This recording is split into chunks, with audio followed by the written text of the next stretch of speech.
Hi folks, Snaggy here at the salubrious UMI headquarters. I'm here with my bike gang, dangerous looking crew it is, to ride Super Soco's TC Max, all new electric motorcycle. I'm breaking my electric motorcycle cherry. Info MOTO, I'll bring it all to you, but this dangerous crew and I are going to hit the road right now.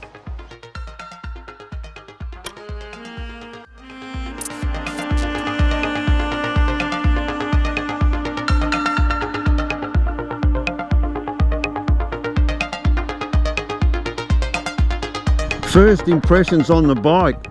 Well, the first thing I did was go for clutch and gear changes, which I imagine everybody when they have their first ride on an electric bike does. So I made all the mistakes of being an ICE, internal combustion engine guy.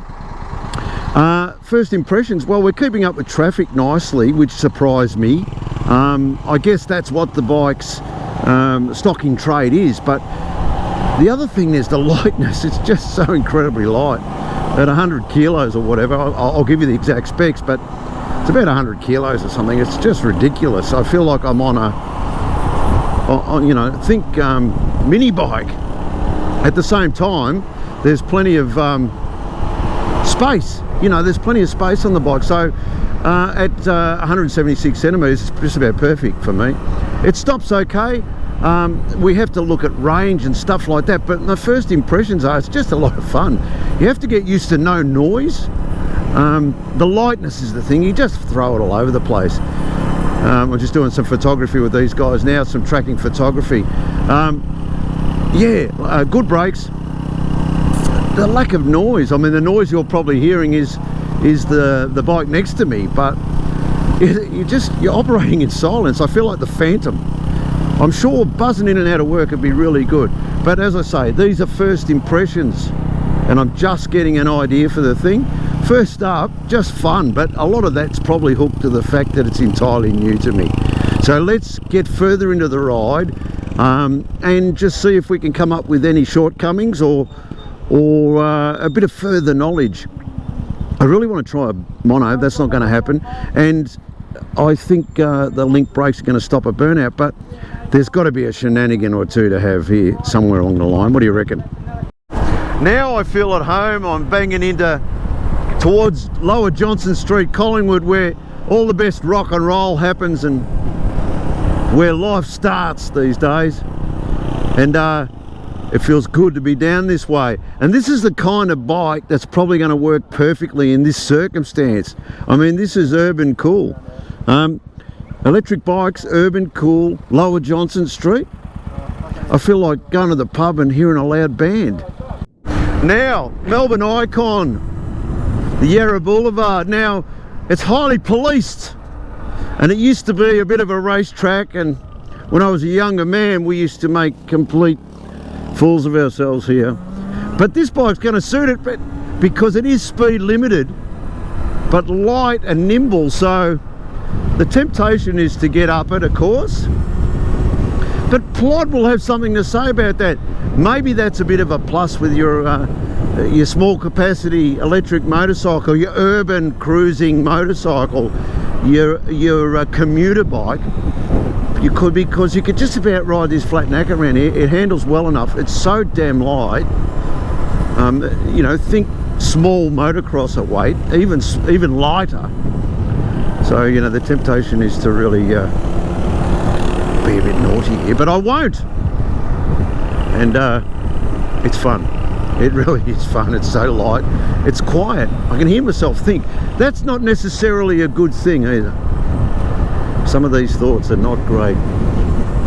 But what a beautiful spot. I've always loved the Yara Boulevard. It is part of Melbourne. It's part of the green culture that Melbourne has retained, and just another reason to be in love with this beautiful city. Electric motorbikes, Melbourne. Geez, I might be a hipster. Look out. What do you reckon this bloke in front of me thinks? He's just been sort of served up by an electric motorcycle, tiny little one at that. That Akrapovic pipe is offensively blowing my hair back. but I'm still on his team at this stage. Weight is 102 kilograms, so let's talk weight. That's just incredibly light. Range is about 92 kilometres, top speed 95 kilometres an hour.